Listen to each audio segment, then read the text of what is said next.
안녕하십니까, 스텝 산사입니다. 제가 오늘부터 이제 6월 한 달 동안 2024년 하반기 전망을 좀 말씀을 드리려고 합니다. 오늘 첫 번째 시간인데요. 첫 번째 시간이니까 당연히 지수 전망이 어떻게 될 거고, 그리고 지수 밴드가 어떻게 될 건지 이 얘기를 주로 드리도록 하겠습니다. 그리고 그 지수 전망하고 방향성을 전망하는 데 있어서 중요한 서버 AI 관련 투자 사이클 하고, 그리고 연준 이야기도 같이 한번 드려보도록 하겠습니다. 첫 번째로는 이제 지수의 밴드하고 방향성을 말씀을 드려야 되는데, 제가 생각하는 향후 12개월 S&P 500 지수 밴드는 4,700에서 5,800으로 예상을 하고 있습니다. 이 5,800이라고 하는 S&P 500의 상단은 2025년 EPS에다가 PER을 20배 정도 계산해서 구한 결과입니다. 지금 벌써 6월이기 때문에 아직 2024년이 남긴 했지만 내년 EPS를 가지고 밸류에이션 하더라도 문제가 없다라고 저는 생각을 하고 있습니다. 주가 흐름은 어떻게 될 거라고 저는 보냐면 6월 그리고 10월까지 대선 전까지는 강세를 보일 것이라고 보고요. 물론 중간에 6월 달에 잠깐 조정이 있을 수도 있겠지만 어쨌든 10월까지는 주식이 5,800 가까이 갈 것으로 보고요. 오히려 대선이 끝나고 나면 일부 조정을 받을 수 있다라고 저희는 생각을 합니다. 10월까지 주가가 오르는 거는 첫 번째는 현재 이익 컨센서스를 보면 이익 성장률이 내년 1분기 내지 2분기까지는 계속 성장률이 개선이 됩니다. 특히 나스닥이 모멘텀이 살아있고요. 두 번째는 5월 1일 날에 연준에서 QT 완화를 결정했는데 그런 식으로 대선 전까지는 절대로 과잉 긴축을 하지 않겠다는 연준의 생각이 매우 강합니다. 세 번째는 기본적으로 서버 AI 투자가 종반에 와 있긴 하지만 저는 그래서 라스트 마일이라는 제목으로 이번에 리포트를 내긴 했지만 이 서버 투자가 올해 정점을 찍고 AI 관련해서 그리고 나서는 이 AI 관련된 소비로 넘어갈 거라는 기대감이 살아있는 시기가 올해 10월까지입니다. 물론 진짜 소비로 전환될지 안 될지는 내년 정도 가봐야 알겠지만 주식이라는 건 실제 어떻게 되는지를 아는 것보다 더 중요한 게 사람들이 실제로 어떻게 생각할 건지를 보면 될 텐데 제가 뒤에 설명을 드리겠지만 과거 사례를 보면 일단 투자가 소비로 전환된다는 기대가 있을 때는 주가가 강했던 경우가 많습니다. 그래서 이 세 가지 이유 때문에 저는 기본적으로 10월까지 주가는 나쁘지 않을 거라고 보고요. 그럼 도대체 왜 대선이 끝나면 주가가 하락할 것 같냐? 조정. 저는 급락은 아니고 조정이라고 표현을 하는데 이번 대선이 상당히 특이합니다. 바이든이 재선을 하던 트럼프가 재선을 하던 이 두 후보 모두 재선입니다. 무슨 얘기냐면 일반적인 미국의 대통령 선거는 한 명이 재선에 도전하면 나머지 한 명은 반드시 처음 대통령이 되는 사람인 경우가 많습니다. 왜냐하면 미국은 재선까지밖에 못하니까요. 근데 이번 같은 경우는 트럼프가 대통령을 했다, 졌다, 다시 후보가 됐기 때문에 둘 다 재선이라는 것이죠. 그러니까 지정학적 위험이 있어도 선거 때문에 눌러놓고 그러니까 긴축을 더 해야 되는데 물가가 높아서 선거 때문에 못하고 이랬던 부분들을 선거가 끝나면 시도하려는 뭔가 움직임이 나올 수가 있기 때문에 오히려 이번에는 대선이 끝나고 조정을 조금 걱정할 필요는 있다라고 저는 생각을 현재로서 합니다. 4월 달에 조정이 나왔는데 4월의 조정은 나스닥이 장중 기준으로 한 9%, S&P가 장중 기준 6% 정도 하락을 했거든요. 그러니까 이 정도 하락 정도는 충분히 대선 끝나고 나올 수 있다라고 저는 생각을 합니다. 그래서 기본적으로 지금 하반기의 지수는 10월까지는 강세, 11월부터는 어느 정도 조정이 나올 수 있고 그 이유는 제가 말씀드렸던 강세 요인은 어닝하고 서버 투자하고 연준의 뒷받침인 거고 하락할 수 있는 요인은 재선이기 때문에 뭔가 지금까지 눌러놨던 나쁜 일을 할 수 있다라고 저희는 생각을 하고 있습니다. 그럼 어떤 스타일을 사야 되는지를 얘기를 드려야 되는데 사실 지금 많은 애널리스트들이나 이코노미스트들의 컨센서스는 뭐냐면 하반기가 되면 미국이 아닌 다른 지역의 경제가 더 좋아지고요. 그리고 다른 지역의 환율이, 그러니까 통화 가치가 더 올라갈 수 있다는 게 대략의 컨센서스입니다. 저희 회사도 마찬가지고요. 그런 경제학자들의 뷰가 맞고 틀리고는 저는 크게 토를 달 수는 없는데 주식 관점에서만 보면 저는 그 컨센서스가 벌써 주가에 한번 반영이 됐다라고 생각을 합니다. 2월부터 길게 보면 5월 물가 발표 전까지, 짧게 보면 5월 1일 그 FOMC 전까지 중국을 비롯한 신흥국 주가가 상당히 좋았고요. 미국을 제외한 나라들의 주가가 괜찮았습니다. 저희 연초에 인도, 일본 얘기 많이 했던 거 기억하시죠?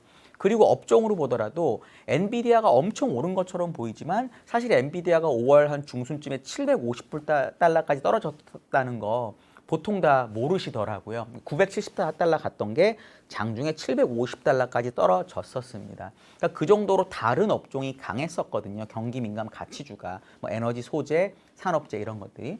그러니까 기본적으로 그때 그렇게 주가가 올랐던 게 하반기에 경기가 아까 얘기 드린 대로 비미국이 좋아질 거라는 걸 미리 반영한 거죠. 그래서 제가 보기에는 지금은 하반기 경제 전망이 이렇기 때문에 비미국 사자는 콜은 한 박자 늦었다라고 보고요. 지금은 오히려 다시 미국하고 성장주 위주로 투자를 해야 된다라고 저는 생각을 하고 있습니다. 그래서 이미 물론 5월 한 중순 이후에 성장주 특히나 반도체가 많이 오르긴 했지만 10월까지는 그 트렌드가 유지된다라고 보시는 게 조금 더 바람직하다라고 저는 생각을 합니다. 이게 저의 사실상의 결론이고요. 이제 근거를 얘기를 드리고 쭉 이어가겠습니다. 먼저 서버 AI 투자 사이클에 대해서 얘기를 드려야 되는데 전 이게 왜 지금 거의 종반에 와 있고 올해가 피크인지 얘기를 해보도록 하겠습니다. 이전에 이런 서버, 그 당시 하이퍼스케일러들의 투자가 제일 많았던 시기가 2016, 17, 18년입니다. 그리고 이 미국의 빅4 회사, 마이크로소프트, 알파벳, 그 다음에 메타, 아마존 요 4개 회사의 캐펙스, 설비 투자의 증가율이 가장 높았던 게 2018년입니다. 물론 주가는 그 전에 꺾였죠. 2018년에 이 캐펙스, 설비 투자를 순이익으로 나눈 비율이 60%가 넘었습니다. 그러니까 그때가 고점이었다라는 거죠. 지금 이 4개 회사의 설비 투자를 보시면 올해 성장률이 가장 높고 내년부터 떨어지게 돼 있습니다. 이게 컨센서스가 그렇게 되어 있는데 물론 컨센서스라는 거는 예측이기 때문에 내년에 투자를 조금 더 강하게 할 수 있습니다. 근데 여기서 포인트는 뭐냐면 올해 2024년 설비 투자를 순이익으로 나눈 비율이 이미 2018년 고점을 넘어선 상태입니다. 그러니까 이 4개 회사가 주요 이 큰 회사들이 돈을 훨씬 더 많이 벌어야 그때만큼 캐펙스 설비 투자를 할 수 있다는 거죠.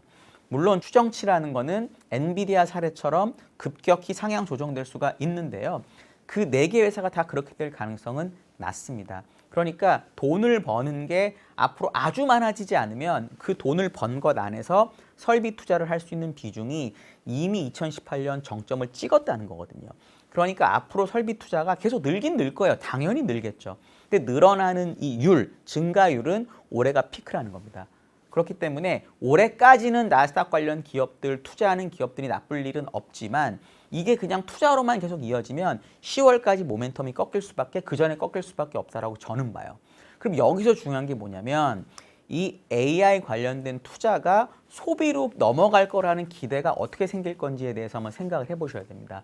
저는 그런 기대가 나올 거라고 보는데 예를 하나 들어드리겠습니다. 어떤 예냐? 98년, 99년, 2000년까지의 우리나라 인터넷 사이클을 한번 얘기 드려보려고 합니다. 제가 찾아보니까요. 1996년부터 우리나라 인터넷 이용자 수 데이터가 나오더라고요. 처음에 인터넷이라는 게 도입이 되고 막 사람이 늘죠. 근데 증가율이라는 건 당연히 기저가 커지면 떨어지게 돼 있습니다. 그래서 100%가 넘었던 인터넷 이용자 수 증가율이 쭉 떨어집니다. 그러다가 어느 해 갑자기 다시 92%로 급증해요. 그리고 다시 떨어지거든요. 이때 무슨 일이 있었냐면 우리나라 어떤 회사에서 인터넷 정액제 요금을 출시합니다. 그 전에는 인터넷 요금이 종량제였어요. 쓰는 것만큼 돈을 내니까 인터넷을 가입을 해갖고 내가 좀 써보려고 해도 요금이 너무 많이 나올 것 같으니까 무서워서 못 썼던 거죠. 그러다가 얼마를 내고 인터넷을 무한히 쓰라고 하니까 이제 인터넷을 좀 가입해 봐야지 하면서 증가율이 급증을 하는 거죠. 그리고 그 다음부터는 이제 인터넷 사용자 수가 꾸준하게 늘어납니다. 기본적으로 우리가 새로운 혁명으로 어떤 물건을 만들거나 서비스를 받았는데 이걸 쓰는데 들어가는 돈이 너무 비싸면 늘어나는데 한계가 있습니다. 그런데 인터넷 정액제처럼 요금이 합리적으로 책정이 되고 내가 쓰는데 돈이 별로 안 필요하다라고 하면 급증하는 거죠. 그때 주가도 그래서 마지막으로 코스닥이 피날레를 아름답게 무섭게 장식하고 급락을 합니다. 그렇다고 인터넷이 안 된 건 아니었죠. 그러니까 지금도 하반기나 내년에 나올 애플의 아이폰 AI라든지 이름은 제가 몰라요. 그리고 마이크로소프트의 뭐 코파일럿, 뭐 AI라든지 뭐 이런 여러 가지 AI 관련된 제품들이 나올 텐데 그 제품의 가격을 낮추려는 노력을 엄청나게 하고 있고 그 가격이 낮춰질 거라는 기대가 사람들한테 들어오면 그럼 이제 내년부터는 이 AI로 투자한 엔비디아의 칩과 모든 걸로 투자했던 이 제품과 서비스가 될 거다. 이렇게 생각하는 기회가 있다라는 거죠. 그럼 주가는 어떻게 되느냐?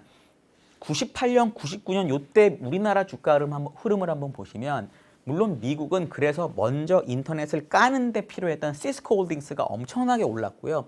그리고 나서는 닷컴 버블이 오면서 무슨 닷컴 이런 게 다 올랐죠. 나스닥이 참고로 PER이 3만 배까지 올랐었습니다. 적자액이 워낙 많았기 때문에. 우리나라는 그 긴 기간을 다 못하고 98년에 우리 IMF 위기 때문에 한번 무너지고 나서 딱 1년, 1년 반 만에 그 미국의 장기적인 그 버블을 만들어버립니다. 한국은 어땠냐? 인터넷을 깔 때 필요한 SK텔레콤이나 KT의 주가가 먼저 약 한 1년 정도의 시간 동안 3배 정도씩 올라버립니다. 엄청나게 많이 오르죠. 그리고 99년 3분기, 4분기에 당시 정말 유명했던 세롬기술하고 다음이라는 주식이 각각 상장을 합니다. 그리고 세롬기술이 상장하고 6개월 만에 정확하게 4000%가 오릅니다. 400이 아니고 4000이 맞습니다.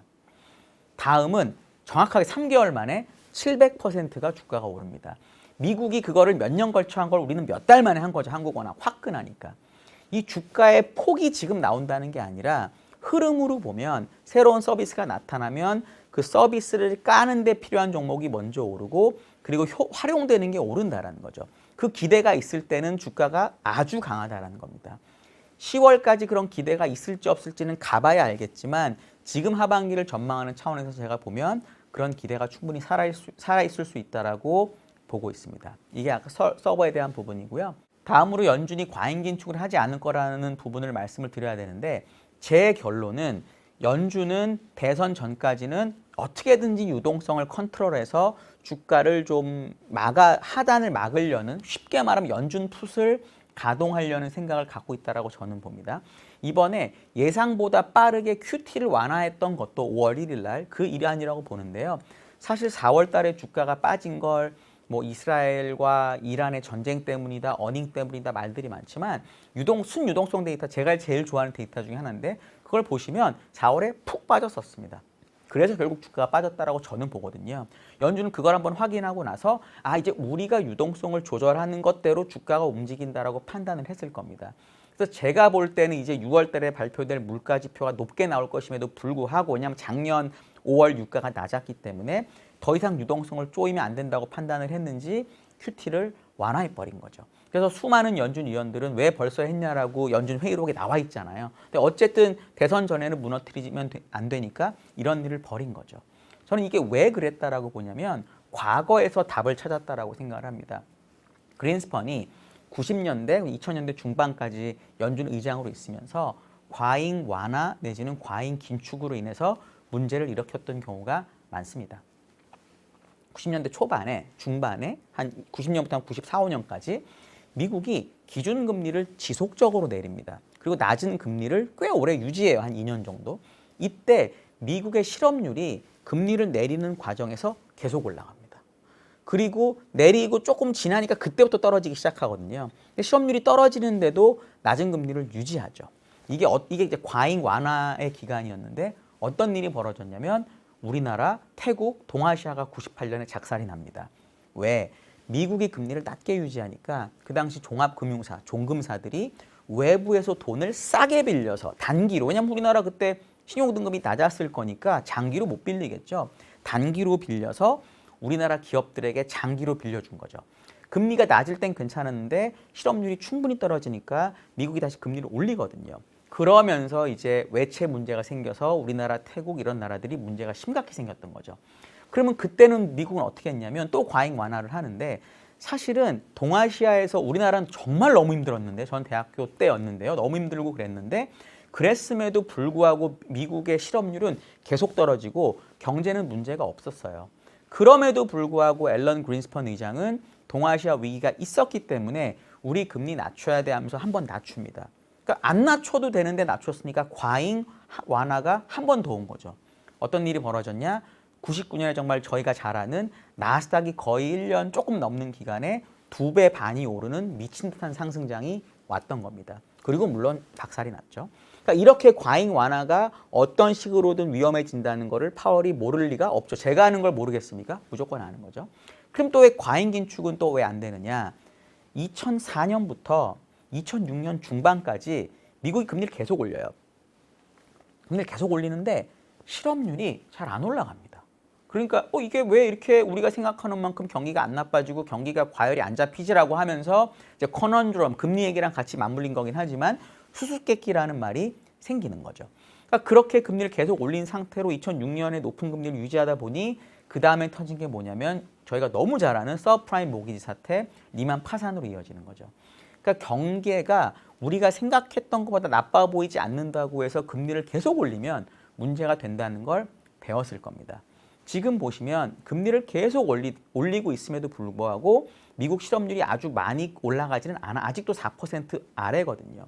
그러니까 파월이 보기에는 사실 논리대로 하면 실업률이 더 오를 때까지 금리를 계속 올려야 되는데 과거에 과잉 긴축으로 인해서 문제가 됐던 경우가 있었기 때문에 약간이라도 뭐가 흔들리는 것처럼 보이니까 QT를 완화한 거죠. 그러니까 결국 대선 전까지는 최소한 이 흐름을 가져갈 수밖에 없다. 그러면은 문제 생기려고 하면 뭔가 개입이 들어올 거기 때문에 주가의 강세를 뒷받침하는 요인이 될 수 있다라고 저는 생각을 합니다. 이번 시간에 이제 그래서 서버 관련된 얘기 드렸고 AI 관련, 연중 관련된 얘기를 드렸고 이런 이유 때문에 이제 10월까지 주가는 괜찮고 6월 조정 있을지 없을지 저는 있다라고 보지만 어쨌든 10월까지는 괜찮고 대선이 끝나고 나서는 약간의 조정이 있을 수 있다라고 말씀을 드렸고요. 그리고 약간 컨센하고는 다르게 다시 미국하고 성장주를 사는 게 좋다라는 이야기로 요약을 할 수 있을 것 같습니다. 오늘 제가 얘기 드린 부분 중에서 질문 있으시거나 의견 있으시면은 댓글 꼭 달아주시면 저희가 봐서 답변 드리도록 하겠습니다. 감사합니다.